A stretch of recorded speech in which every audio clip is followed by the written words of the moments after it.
sir. Ano nangyari sa'yo? Ano, masikip yung dibdib ko, hindi ako makahinga. Ganun ba? Oo. Ano pwede kong gawin, sir, para makatulong? Pwede tumawag ka kasi kahit sa mahirap akong makapindot eh. Ang sakit, kasi yung kamay ko, Sige, sir. pwede bang pakitawag ng emergency hotline? 911, yung number. 911. Oo. Ano, tinawagan mo na? Sir, wala naman dito yung number 11, no? Ha? Hanggang 9 lang. Hanggang 9? Oo. Ay, sus. Hindi ko matawagan. Uy, Magdeng, lumalabas ka lang sa akin. Dito ka, pinatawag kita kanina pa. Tapos lalampas ka lang. Alam mo ba kung bakit kita pinatawag? Oo. Ano? Mababag rin ko. Oo, di ba? Kasi, alam mo kung bakit mababang rin mo sa mat? Oo. Bakit? Hindi ako nagkaparalipit. Oh, yun. Ngayon, gusto mong bumawi. Sige.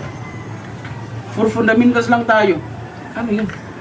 Addition, subtraction. Kaya ko yan, sir. Kaya ko yan. Anong tawag doon sa result kapag nag-add ka? Sum. Yo. Dali lang naman, di ba? Oo. Kapag nag-divide ka. Kusin. Yan. Magaling ka naman pala. Oo. Ba't sa klase, hindi ganun yung mo? Sagot mo laging taliwas. Sa multiplication. Product. Tinatanong mo ako eh. Product. Huwag mong tanungin. Product. Oo, product. Product, tama. Panguli na. Subtraction. Difference. Oh, difference. Ano sa Tagalog ang difference? Diferensya. Yan, kasi pag nang-subtract ka, may difference. Difference yun ang tawag. Oo. Focus tayo sa difference. Sige. Subtraction na. Sige. Magbigay ka ng halimbawa ng difference. Ibig sabihin, ng may diferensya. Alam ko na, sir. Mental hospital. Ba't mental? Diferensya sa utak. Correct naman na. Oo nga, diferensya. Sa number, hindi sa utak. Sir, ba't dito yung score ko? Ang baba. Kaya check naman, nirungan mo. Alin dyan yung check na nirungan ko? Oo, ito, number 5. Oh. Sipa, English, ni sipa. Kick. Oo, okay ko. Oh, tama, kick, spelling mo. Oo. Oh, anong spelling mo sa cake? Cake na, birthday cake, pagkain yun. Dapat cake, K-I-C-K. Oh. Paras din yun, kick yun eh.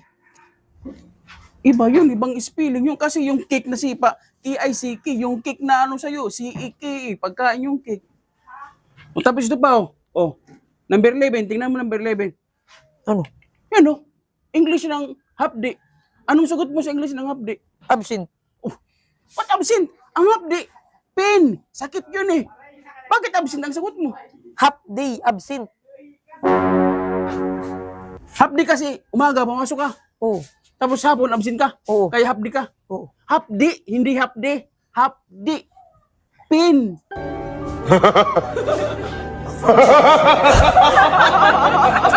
Halika rito, Magden. Magaling ka basa, di ba? Oo. Sige, basa. Masaya si Haring Manok. Ulit. Masaya si Haring Manok.